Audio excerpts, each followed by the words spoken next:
If you've ever watched other children your child's age and felt a quiet ache in your chest, if you've wondered why milestones seem to come later, differently, or not at all, if the word behind keeps echoing in your mind even when no one has said it out loud, this video is for you. Because feeling like your child is behind doesn't mean they are. And it definitely doesn't mean you've done something wrong. Here, we talk about child development, behavior, and parenting through a lens of understanding and emotional safety. This video is for education and reassurance only, not diagnosis, not comparison, and not guaranteed outcomes. Ready?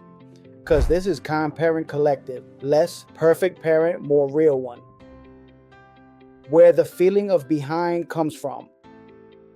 The feeling that a child is behind rarely starts at home.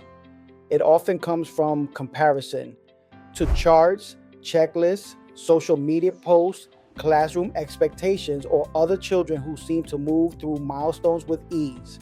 These comparisons can quietly plant doubt even when parents know every child develops differently.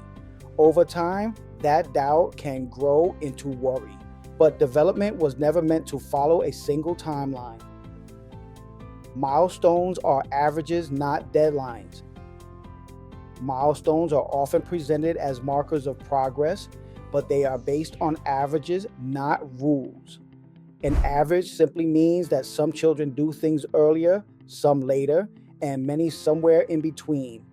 It does not account for personality, environment, sensory needs, or how a child processes the world. Missing a milestone doesn't automatically mean something is wrong. It often means a child is developing in their own order. Different does not mean delayed. Many children who develop differently are not behind.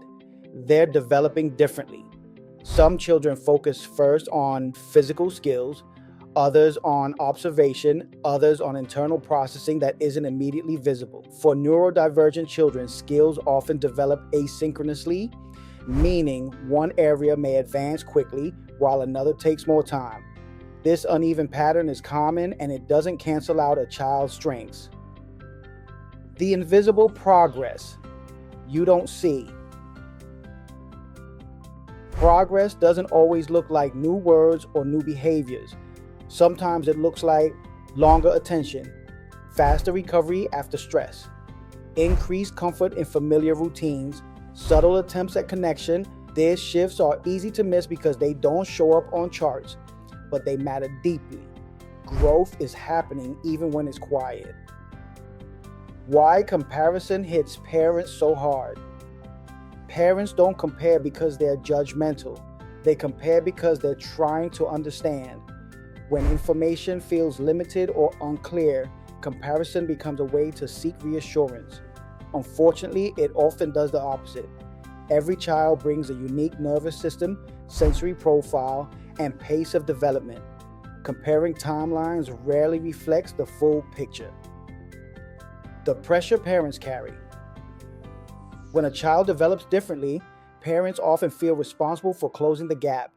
You may feel pressure to do more, research more, intervene sooner, fix what feels uncertain.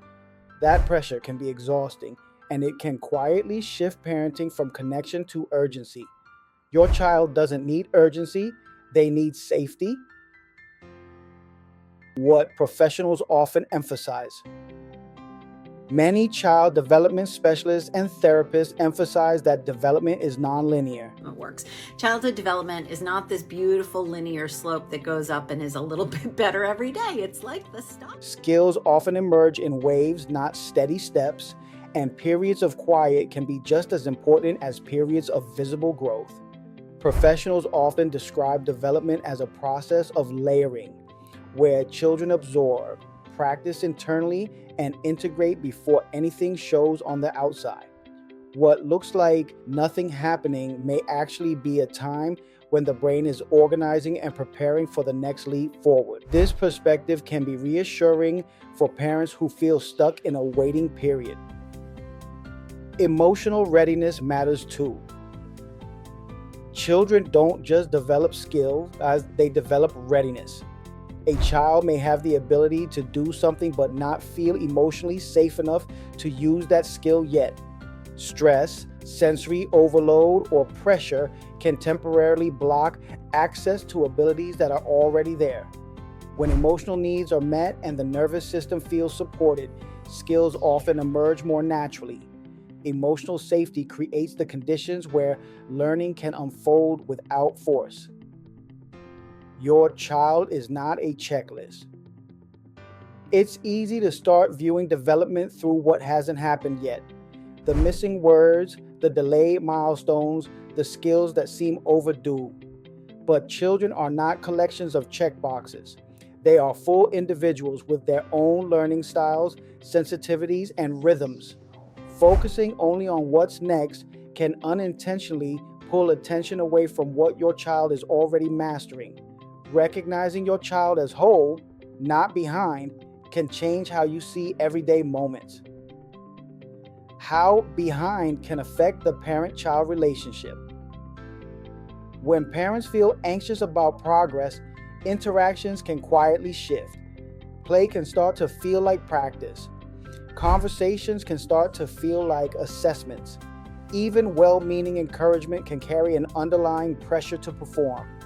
Children often sense this shift, even if nothing is said out loud. And when pressure increases, many children become more hesitant, not more confident. Releasing the idea of being behind can help restore ease and connection. What truly supports growth? Children thrive when they feel safe, understood, and accepted exactly where they are. Growth rooted in safety is often more durable than growth driven by urgency. When children trust that they are not being rushed or judged, their nervous systems are more open to exploration and learning. Support doesn't mean pushing harder. It often means slowing down enough to notice what's already unfolding. Redefining progress. Progress doesn't always announce itself loudly. It may look like your child tolerating a new situation for a few extra seconds, recovering faster from frustration, or seeking connection after stress instead of withdrawing. These moments don't always make it into reports or conversations, but they are meaningful. These foundations often support later skills in ways that are hard to predict but deeply impactful. A gentle reframe for parents. Instead of asking, "Why is my child behind?" you might ask, "What is my child working on right now?" This question opens the door to curiosity instead of fear. It allows parents to observe with compassion rather than urgency and to trust that learning doesn't always follow the order we expect. Sometimes noticing what is happening can be more grounding than worrying about what isn't. Trusting the pace doesn't mean doing nothing. Trusting your child's pace doesn't mean ignoring challenges or avoiding support when it's needed. It means holding space for growth without assuming something is wrong simply because the timeline looks different. It allows parents to seek guidance thoughtfully without panic or pressure. Support and patience are not opposites. They can exist together, working side by side. Feeling like your child is behind is incredibly common, especially in a world that measures progress loudly and constantly. But children grow in spirals, not straight lines, and development doesn't expire. Your child is not late to their own life. Thank you for spending this time with Kind Parent Collective. Reminder to every awesome parent wondering if their child is falling behind. Your child is becoming at their own pace, in their own way. And that's what matters. And if today was rough, you still did enough. Catch you on the next one.